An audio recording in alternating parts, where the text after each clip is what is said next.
Professeur, je vous remercie vraiment de cette assemblée qu'on a tenue aujourd'hui, qui nous a permis à chacun de nous d'avoir une connaissance nouvelle dans le secteur où il est en train de vivre. Parce qu'aujourd'hui, on a appris beaucoup de choses. Moi, je vais revenir encore sur 2 ou 3 points. La première, je vais revenir dans le cadre de la santé.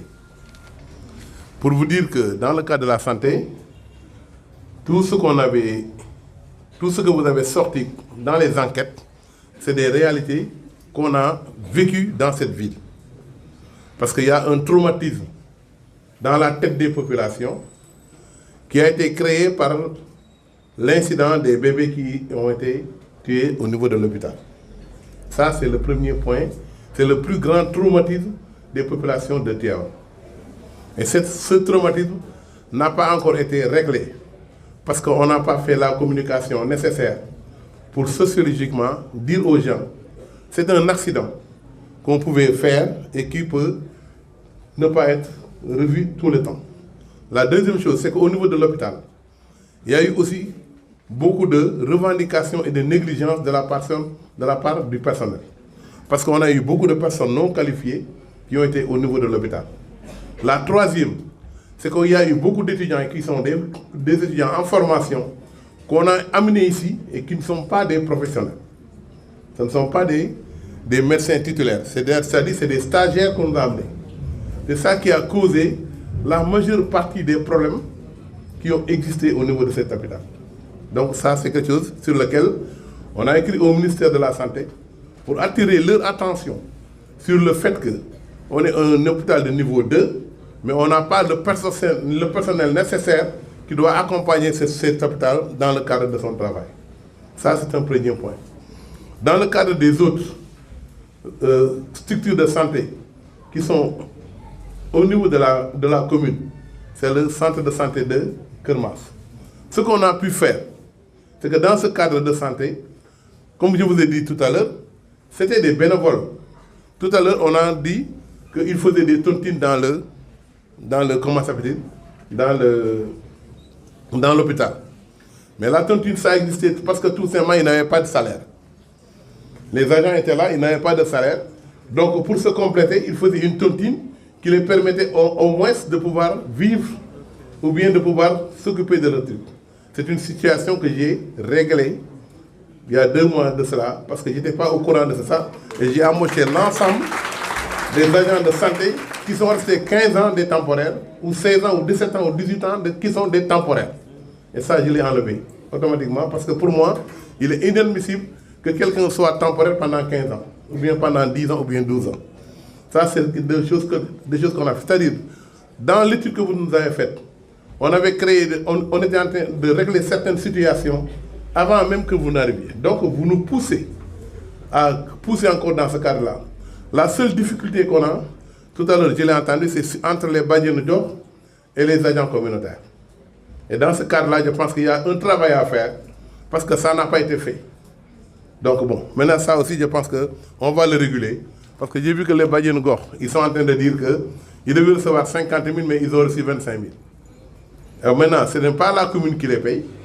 Maintenant, on va voir maintenant, dans le cadre des Badiane Diop, comment on va faire pour essayer d'associer l'ensemble de leurs préoccupations par rapport à la politique nouvelle qu'on a créée dans l'institution. C'est ça qu'on est en train de faire. La deuxième chose, on a parlé aussi de l'employabilité des jeunes, des ICS, des GCO, ainsi de suite. Alors, on a parlé tout à l'heure aussi de la formation. Je vais venir d'abord sur la formation. Ici, on a des projets qu'on appelle un talibé, un métier. Parce qu'au niveau de Tivaouane, il y a 248 daras qui n'enseignent que le Coran et l'arabe. 248. Ils sont plus nombreux que les gens qui sont dans l'école scolaire. Donc les gosses qui sortent de ce truc-là n'ont pas de métier. Et il n'y a pas une structure qui les prend en compte. Mieux, au niveau de Tivaouane, il n'y a pas de lycée technique, malgré qu'on ait une zone industrielle. Il n'y a pas de lycée technique dans ce département. Il n'y a pas de centre de formation dans ce département. Il n'y a pas d'ISEP dans ce département. Ça veut dire tout ce qui tend vers la technique n'existe pas dans ce département. Donc ça déjà c'est une lacune sur laquelle on a déjà travaillé. Et on a demandé pour avoir 2 lycées techniques et un centre de formation professionnelle et un ISEP. On a délibéré sur l'ensemble des sites sur lesquels ils doivent les prendre en compte. Les sites existent déjà. Donc ça, c'est un travail qu'on est en train de faire. Il y a aussi l'État qui nous a promis de mettre un ISEP, un centre de formation et un lycée technique. Donc ça aussi, on a déjà travaillé là-dessus parce que au niveau de ce qu'on dit sur les ICS et sur le, sur le GCO, ne sont pas des trucs qui sont réels. Parce qu'ils n'utilisent pas des Sénégalais, ils utilisent des Indiens à la place des Sénégalais. Ce que les gens ne veulent pas qu'on dise. C'est ça la réalité. Vous ne pouvez pas utiliser 2000 à 3000 Indiens dans une structure et dire qu'on n'a pas d'emploi pour les Sénégalais. Même pour les conducteurs d'engins, pour les Sénégalais, ça a été supprimé. Donc c'est un problème. Ça c'est un combat. Moi je suis actuellement le président des maires du département de Tivaouane. Donc je parle au nom de tous les maires du département. En plus de ça, je suis député. Contrairement à ce que vous pensez, j'ai les moyens d'imposer au ministère ou bien au niveau de l'Assemblée pour qu'il fasse ce que je veux dans le département. Parce que je suis député du département. On n'est pas là pour pouvoir dire aux gens, faites ce que vous voulez. Non, on n'est pas d'accord là-dessus. Moi, quand je ne suis pas d'accord, tout le monde sait que je ne suis pas d'accord. Le Sénégal entier sait que je ne suis pas d'accord. C'est ma nature, je suis naturel.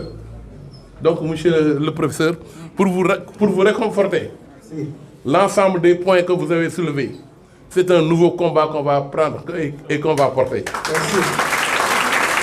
En tout cas, j'avais envie de parler de beaucoup de choses. Je voudrais tout simplement vous dire, monsieur le professeur, qu'il y a des projets qu'on a prévus nous aussi. Dans les emplois verts, au niveau de ce truc, on a dit que les jeunes tendent plutôt vers l'agriculture.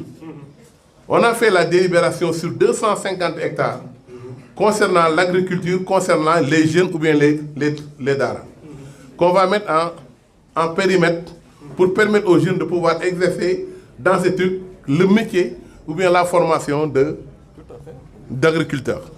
Donc là, je rejoins le professeur pour lui dire, on a déjà l'espace dédié à l'agriculture et nous sommes prêts à faire de la coopération avec l'ensemble des gens qui peuvent nous aider à former les jeunes dans le domaine de l'agriculture et de l'élevage. C'est ça. Ça, c'est quelque chose sur lequel ça existe déjà. Mieux, nous, on a créé ensuite une zone forestière pour capter les fonds verts. Pour capter les fonds verts. On a fait une délibération dans une zone forestière de 250 hectares. Parce que pour nous, il faut d'abord, dans cette zone, ne faire que créer un poumon vert qui permettrait à la ville de pouvoir capter les trucs verts, les fonds verts. Donc nous, on est déjà dans cette lancée. C'est pour vous montrer que peut-être il y a des informations qu'on vous a données, mais il y en a d'autres qui n'étaient pas sorties dans le cadre de votre étude et que nous sommes prêts, nous, demain, avec l'ensemble des élèves. Tout à l'heure, je vous ai entendu dire qu'il faut des sociologues dans les communes. Ça existe déjà chez nous. Oui, je sais. Vous le savez. C'est un plaidoyer. Donc, moi, vous faites un plaidoyer. Moi, je vous dis déjà, nous, on a déjà commencé. C'est-à-dire, nous, on n'a pas attendu que les gens nous disent que vous avez besoin de ça dans la commune. On est en train de travailler dans la commune pour le compte des populations, mais on le fait d'une manière organisée, d'une manière disciplinée, mais aussi d'une manière qui permettrait à l'ensemble des populations de se servir de la sociologie, comme vous le dites, pour en faire un levier économique pour permettre aux gens de comprendre ce qu'ils veulent faire, comment est-ce qu'il faut le faire et par où ils doivent passer pour le faire. Je vous remercie. Merci beaucoup, monsieur le maire.